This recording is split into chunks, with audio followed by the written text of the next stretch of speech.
Jain sir नहीं आया। Jain sir भी लगी क्यों मार रहा मैं।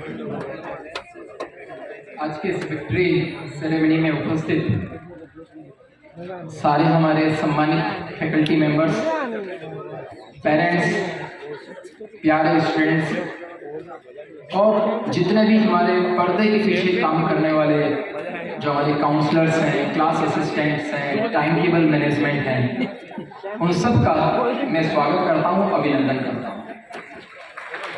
इन सब के लिए एक बार जोरदार ताली तो होनी चाहिए।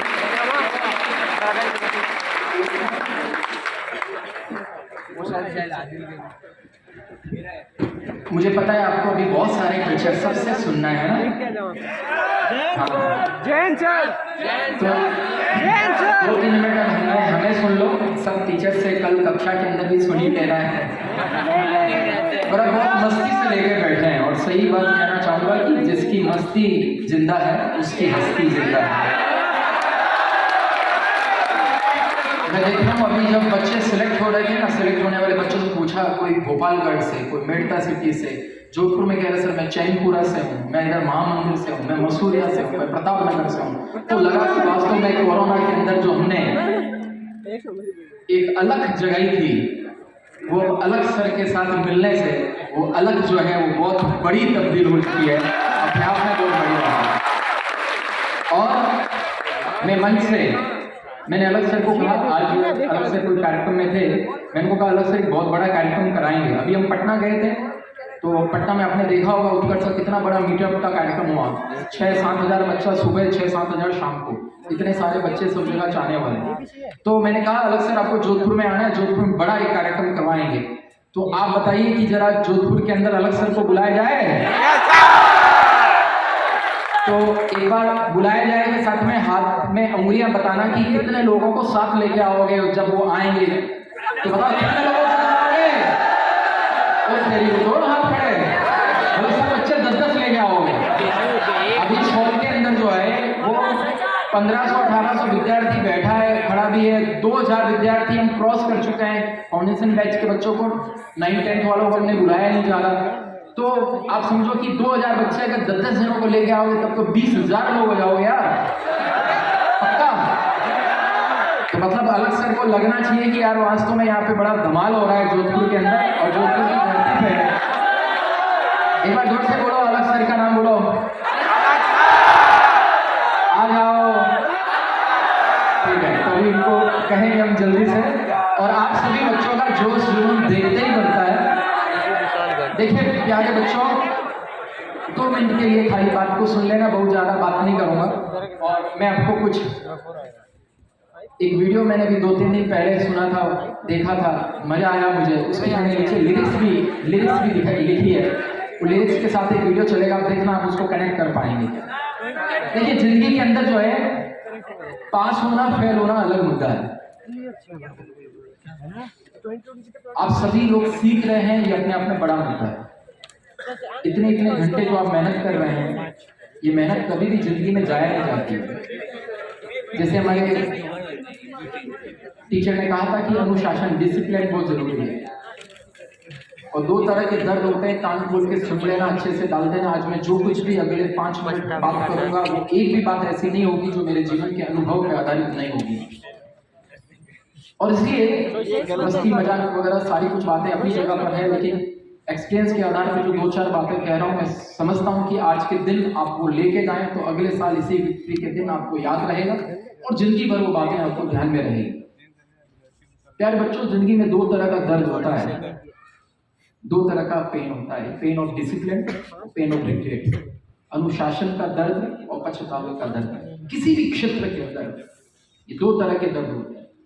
अभी आपका ये अनुशासन का दर्द है, 6-8 घंटे पढ़ाई कर रहे हैं, अपनी दिनचर्या को कड़ाई के साथ में पालन कर रहे हैं। फेसबुक इंस्टाग्राम से कई बच्चे दूर होंगे तो सिलेक्शन पा पाएंगे। माता पिताजी के साथ में कई सारे बर्थडे में नहीं गए होंगे, कई सारी शादियों में नहीं गए होंगे, जम के मेहनत कर रहे हैं। ये सब अनुशासन का दर्द है। और इस अनुशासन के दर्द के बाद में, अच्छे से मेहनत करने के बाद में, जम के कोशिश करने के बाद में, मैं आपको पक्का बताता हूँ, कोई कारण से यदि किसी का सिलेक्शन नहीं हुआ ना, तो उसको कोई भी चिंता तनाव नहीं होगा, क्योंकि उसको पता है कि मैंने बहुत सीखा है। ये एक जर्नी है, इस जर्नी का आनंद लेने की जरूरत है। हर एक का सिलेक्शन होएगा ही होएगा, ये जरूरी नहीं होता है, लेकिन कोशिश तो हमारे हाथ में है। आप जम के मेहनत करोगे, अनुशासन के साथ मेहनत करोगे, कोशिश करोगे, तो 2 ऑप्शन आपके पास में। कितना ऑप्शन? 2। पहला ऑप्शन है या तो आप सिलेक्ट हो जाओगे, दूसरा ऑप्शन है आप सिलेक्ट नहीं होंगे। यही तो है। लेकिन अगर आप मेहनत करोगे ही नहीं, कोशिश करोगे नहीं, तो क्या 2 ऑप्शन भी है क्या आपके लिए? फिर तो एक ही ऑप्शन है कि सिलेक्शन होगा ही नहीं। और इसलिए अभी आपके हाथ में 2 ऑप्शन है। जम के जो है अपनी मेहनत कीजिए, बगैर ये चिंता किए हुए कि मेरा क्या होगा, सिलेक्शन कैसे होगा। मैंने कई सारे लोग ऐसे भी देखे हैं जिनका नीट जेईई में नहीं भी हुआ तो भी वो जिंदगी के अंदर बहुत कामयाबी हासिल की है, बहुत अच्छे मुकाम पे पहुंचे हैं। ईश्वर जहां जहां जिस जिस मार्ग से जैसा जैसा ले जाए वैसे वैसे चलते रहो, परमात्मा के ऊपर भरोसा रखो, अपनी मेहनत करते रहो, माता पिता का आदर करो, गुरुजनों का आदर करो, और वक्त आएगा देखना, किसी का नीट में सिलेक्शन होगा, किसी में जेईई में सिलेक्शन होगा। आप में से कोई बहुत अच्छे टीचर्स बनेंगे, आप में से कोई बहुत अच्छे इंजीनियर डॉक्टर बनने के साथ में अच्छे टीचर्स भी बनेंगे।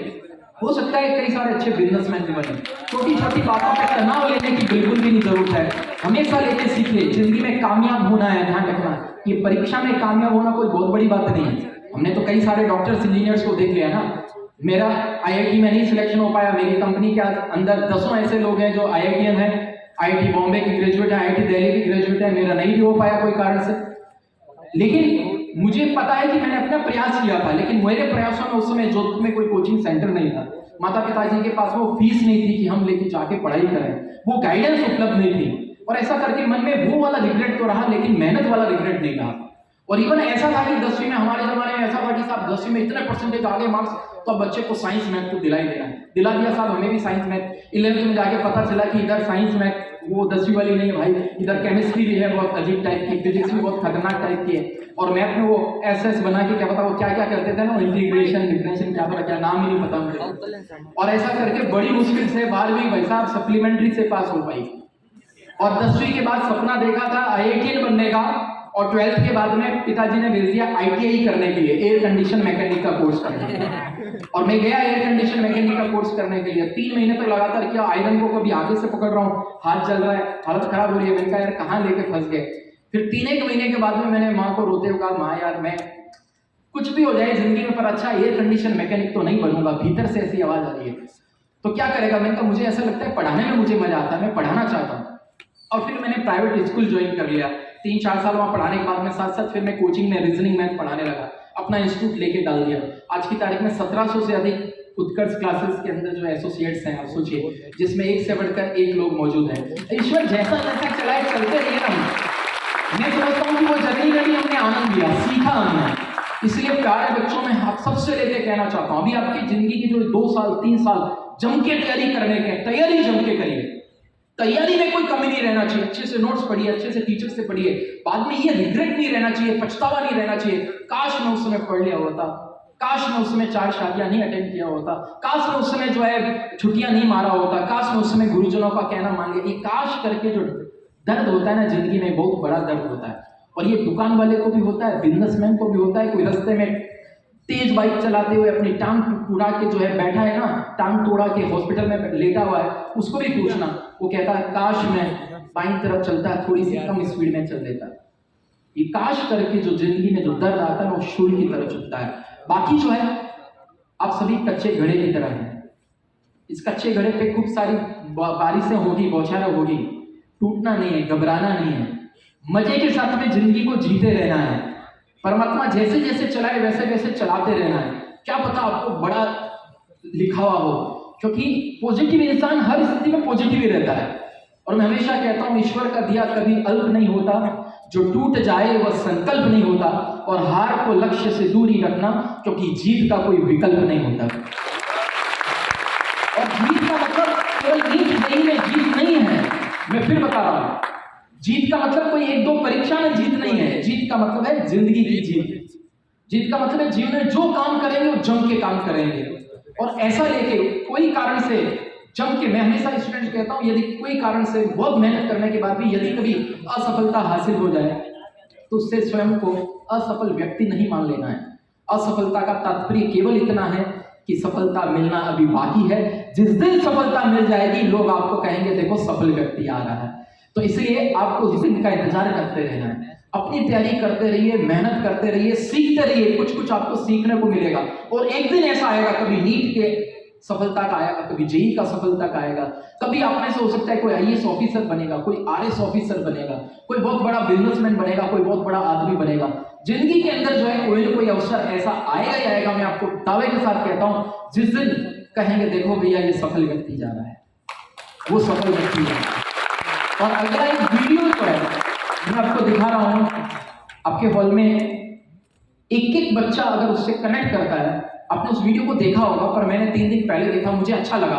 मैंने उससे एडिटिंग टीम को भेजा, इस वीडियो की पूरी लिरिक्स भी लिखो भैया, नीचे लिरिक्स लिखो, ठीक है। इस वीडियो के एक एक बोल को सुनना, समझना, महसूस करना और कनेक्ट हो जाओ, तो साथ साथ गुनगुनाते भी रहना। और उसके बाद में फिर 2 मिनट और बात करूंगा मैं। इस गीत को आप सुनिएगा।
हम वो हैं जो किस्मत के चांटों के शोर पे नाचते हैं। जितनी जोर का चाटा हम उतनी जोर से नाचते हैं। ये जो खिसक खिसक के मैं आगे जा रहा हूँ, ये जो फिसल फिसल के मैं पीछे आ रहा हूँ, ये जो पिघल पिघल के मैं बहता जा रहा हूँ, ये जो सिसक सिसक के मैं आहें भर रहा हूँ।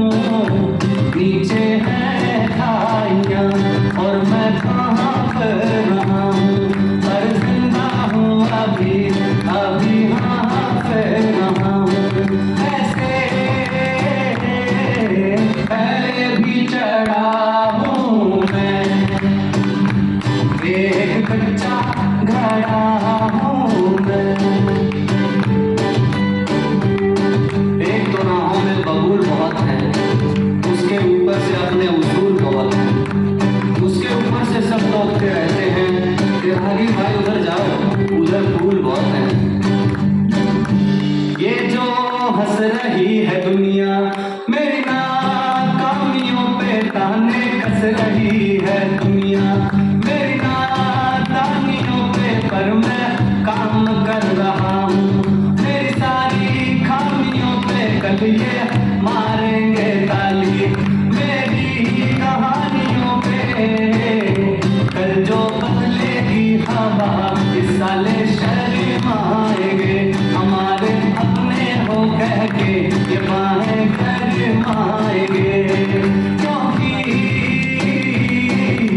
जिद्दी बड़ा हूँ मैं, एक कच्चा घड़ा हूँ मैं, फिर भी बरसात में खड़ा हूँ मैं। बूंदे बेरहम हैं, उनको ये वहम है कि मैं टूट रहा हूँ, जो मैं जीत रहा हूँ, पर वो बेवकूफ है, मैं तो सीख रहा हूँ। ऐसे पहले भी लड़ा हूँ मैं, एक बच्चा घड़ा हूँ मैं। एक बार जोरदार ताली बजा दो राजवीर भाई के लिए। अच्छा, किस किस को बहुत मजा आएगा वीडियो देख के? वास्तव में आया ना?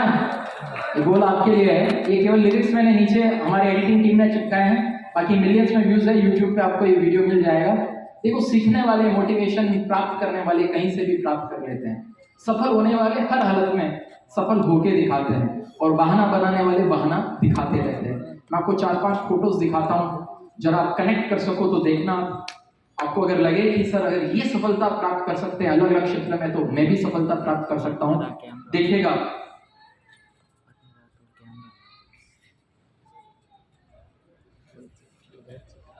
पीपीटी दिखाएंगे आपको, 4 स्लाइड दिखाएंगे।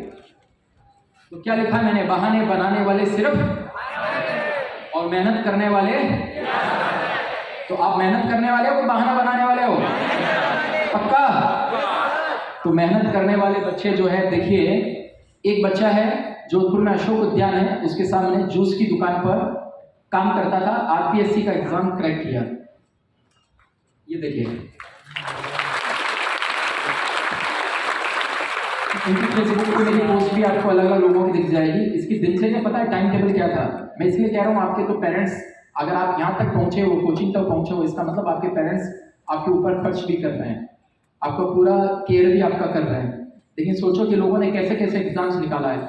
ये रोजाना सुबह 2:30 बजे उठता था, उठने के बाद में 3 बजे तक सब्जी मंडी पहुंचता था, ताजी सब्जियां खरीदता था, और सब्जियां खरीदने के बाद में अशोक उद्यान के सामने जूस की दुकान अपनी वहां पे लगाना, काम करना शुरू करता था। और जो टहलने वाले, सुबह वॉक करने वाले आते हैं ना, उनको जूस देना, ताजी सब्जियों का जूस देना, 10 बजे तक जूस देना, उसके बाद में घर जाना, और घर जाके फिर वापस से मेहनत करना, फिर शाम के समय कोचिंग, और फिर वापस घर जाके पढ़ाई, और रात को 10 बजे सोना, वापस सुबह 2:30 बजे उठना, दोपहर को 1 घंटा सोना। ऐसे 5-6 घंटे, 5.5-6 घंटे की नींद से पूरा काम किया और सिलेक्शन पाया। अपने आप में बहुत बड़ी बात है। बहाने बनाने वाले बहाने बनाते रहते हैं। दूसरा जो है, एक बंदा मुझे, विजेंद्र बैरवा करके लड़का है, ये मुझे जयपुर के पास एक गांव में मैं शादी में गया था, वहां पे मुझे मिला था, शादी के अंदर मिला था, और इसका सिलेक्शन लेक्चरर के रूप में हो गया था, लेक्चरर के रूप में। और वो शादी में मुझे क्या करते हुए मिला, जरा देखिएगा फोटो। ये शादी में एज ए वेटर काम करते हुए मिला, वेटर के रूप में। और ये जब मिला तो बोला, सर कि ये वेटर के रूप में मेरी लास्ट ड्यूटी है, अब मेरा सिलेक्शन हो गया है। मैंने कहा तुम्हारा सिलेक्शन हो गया, 15-20 दिन पहले आई गई सूचना, तो ये नहीं करता, एक ड्यूटी नहीं करता, क्या फर्क पड़ता यार, अब भी तुम आ रहे हो? कि नहीं सर, मैंने वादा किया था कैटरिंग के मालिक से कि मैं जो है जितनी भी बुकिंग लिया हूँ, उस बुकिंग के अंदर मैं ड्यूटी निभाने जरूर आऊँगा सर, इसलिए मैं आया हूँ। और सर सोचिए, अगर मैं नहीं आता तो आज आपसे मिलना कैसे होता। तो ऐसे पॉजिटिव लोग मैंने आपको पॉजिटिव रहे, और मैंने सिलेक्शन लेके दिखाया हर स्थिति परिस्थिति में। कई सारे, पिछली बार जो एक बच्चा अपना जो था ना, जिसका ई मित्र है फादर का, उसके अंदर काम कर रहा था, 2 भाई थे, दोनों सिलेक्शन हुआ अपने जोधपुर में, प्रताप नगर के अंदर ही थे। तो हर हालत में एक और बच्चा मुझे मिला जिसका सीएसएफ में ऑफिसर में चयन हुआ, वो भी मुझे शादी में मिला। लेकिन ये बंदा मुझे शादी के बाहर मिला, और क्या करता हुआ मिला, देखिए। देखते ही अगर आपको लगे, कनेक्ट हो जाओ अगर इससे कि यार गजब के तो बंदे हैं, क्या सिलेक्शन पाने वाले बंदे हैं, हर हाल में सिलेक्शन पाके रहते हैं, तो आपकी जोरदार ताली बजनी चाहिए। शादी के बाहर ये बंदा मुझे मिला, एक बैंड बजाते हुए, बैंड बजाते हुए, ऐसे ही लोग परीक्षा की बैंड बजा देते हैं, समझ रहे हैं। और एक बच्चा, अभी जस्ट मैंने उसकी पिक्चर लेके, 3-4 पिक्चर की जस्ट मैंने पीपीटी में ऐड करवाई है, आपके भीतर ही बैठा है। लक्ष्मण एक बच्चा है, पिताजी उसके प्लम्बर है, मुख्यमंत्री अनुप्रति योजना के अंदर उसका चयन हुआ, तब उसने सपना देखा कि मैं भी चयन पा सकता हूं। और निःशुल्क कोचिंग जो है वो, क्योंकि मुख्यमंत्री अनुप्रति योजना में वहां से फीस मिलती है सरकार से हमें, तो उस बच्चे की फीस नहीं लगती है। होनहार विद्यार्थी था, और प्लम्बर के रूप में आप उसका घर देखिए, वो घर में एक छोटी सी किराने की दुकान, वो भी वो खुद साथ में चलाता था। नीट का एग्जाम क्रैक किया, आपके बीच में बैठा है। एक बार लक्ष्मण आपके बीच में बैठा है, तो खड़े हो जाओ अपनी जगह पर। लक्ष्मण, ये देखिए, जोरदार ताली बजाइए इस बच्चे के लिए। ये बच्चे का घर है, इस बार का सिलेक्शन है। आप सोचेंगे क्या ये ताली कम है, आपको लग रहा है कि ये सिलेक्शन पा सकता है, तो मैं भी पा सकता हूँ। दुनिया की कोई ताकत रोक नहीं सकती। और एक बच्चा जो अभी हमारा राजस्थान एडमिनिस्ट्रेटिव सर्विसेज की तैयारी कर रहा है, उसके दोनों हाथ ही नहीं है। सोचिए, दोनों हाथ नहीं है, दोनों पैरों से नहाना, खाना, लाइट चालू करना, पढ़ाई लिखाई करना, सोचिए दिन भर की दिनचर्या, दोनों हाथ नहीं होना, कैसे वो करता होगा। लेकिन कभी भी उसने परमात्मा से शिकायत नहीं की, परमात्मा यार एक हाथ तो दे देता, एक हाथ में 2-3 उंगलियां तो दे देता, कुछ भी नहीं शिकायत। और बड़े मजे से जैसे जैसे ईश्वर से मिला है। मैं कई सारे बच्चे देखता हूँ, वो पेरेंट्स को कोई ना कोई कारण से दोष देते हैं, आपने मुझे इतना कम पैसा दिया, ये दिया वैसा दिया। अरे यार क्या दोष देना है, जो स्थिति परिस्थिति है उसी के अंदर काम करना है। हमने तो ऐसे लोगों को देखा है जिन्होंने खुद काम करके मेहनत करके भी कई सारी सफलताएं अर्जित की है। और अगला जो है ये बंदा मुझे कुछ दिन पहले मिला था, रमेश इसका नाम है। यदि ये जो मेहनत कर रहा है ना, अगले साल तक ना 1 साल के अंदर ये सिलेक्शन पाके रहेगा। और उसकी मेहनत देख के आपको लगता है कि यार इसके जज्बे को सलाम है। और ये बंदे मेहनत करके अगर जिंदगी के अंदर मुकाम हासिल कर सकते हैं तो यार हम तो इनसे बेहतर स्थिति में हैं। देखिएगा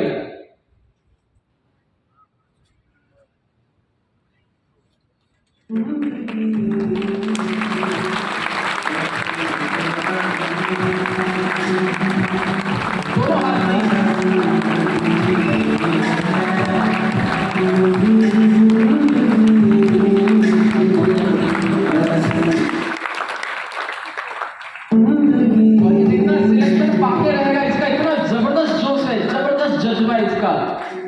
मैंने कहा यार परमात्मा ने तुझे यार, मैं यहाँ चढ़ाता रहता हूँ, मैं क्या अनुभवी, मैंने बताया ना जो कुछ भी बताऊंगा एक्सपीरियंस के आधार बताऊंगा। तो मैं इनको छेड़ता रहता हूँ। मैं वेटर को बोला यार तुम्हें शर्म नहीं आती काम करते हुए, यार वेटर का काम लोग देखते होंगे तुम ऐसा। वो सर काम करने में क्या नहीं है सर, अपनी मेहनत का कमाता हूँ सर, मुझे तो बहुत आनंद आता है, बहुत मजा आता है ऐसे लोगों को देख के।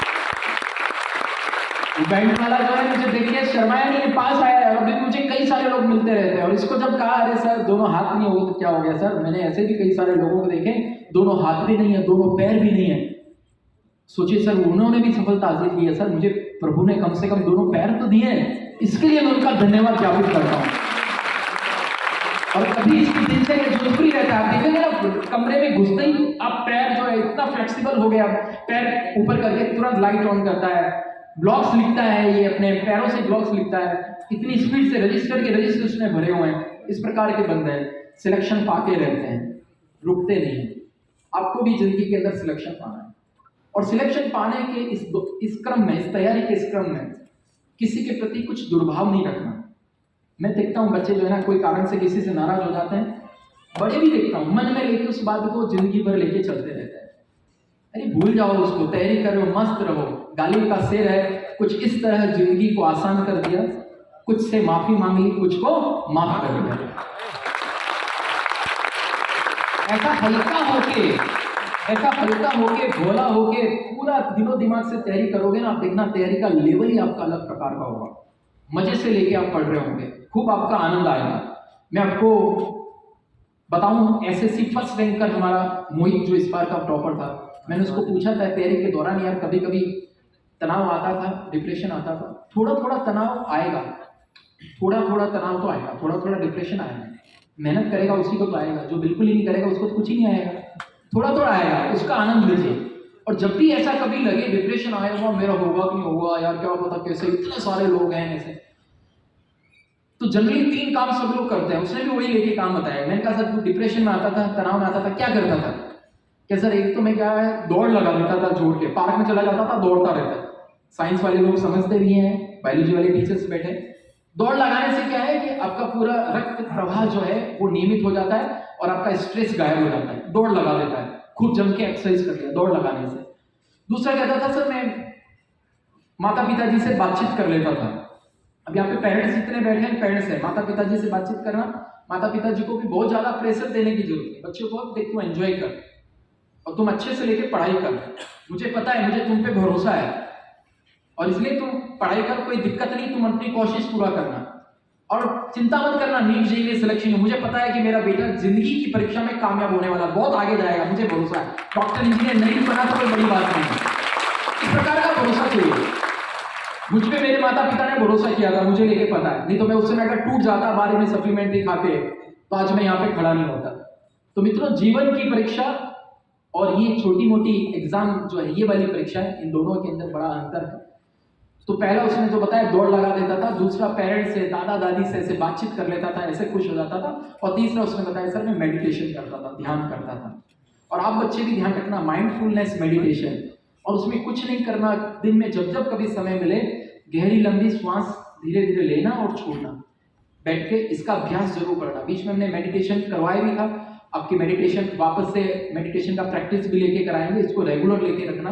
हम आइए सारे सिंपू से पहले स्टूडेंट्स को लेके बोलते हैं कि बाहर जो है गहरी लंबी सांस लेके और छोड़ के फिर भीतर जाओ। इससे क्या होगा, प्राणवायु ऑक्सीजन जो है वो आपके अंग प्रत्यंग में चली जाती है, आप एकदम फ्रेश महसूस करते हैं। नहीं तो जब ये बोलते समय, खाते पीते समय, बात करते समय जो आप श्वास लेते हो वो थोड़ी थोड़ी श्वास होती है। तो आपने गहरी लंबी श्वास, आनंद वाली श्वास ऐसे बहुत आनंद से धीरे धीरे श्वास लेनी और छोड़नी, ऐसे नहीं लेनी है। पता चला श्वास लेने में तनाव है। और मैं कई सारे लोगों को ऐसे भी देखे हैं, वो श्वास लेते समय भी प्रभु को धन्यवाद देते हैं, प्रभु क्या गजब की चीज दी है। कोरोना में हमको पता चला श्वास भी कितनी महत्वपूर्ण चीज है, ऑक्सीजन कितनी जरूरी चीज है। ऐसी छोटी छोटी बातों पे अपने पेरेंट्स को, अपने परमात्मा को थैंक्स बोलते हुए आगे बढ़ते रहिए। पूरा लास्ट एग्जाम कैसा होगा इसकी चिंता मत कीजिए, थोड़ा थोड़ा सीखते रहिए। मैंने वो जो एसएससी फर्स्ट रैंकर था, 20 दिनों में 7 था, मैं पूछा हमारा ऑल इंडिया टेस्ट सीरीज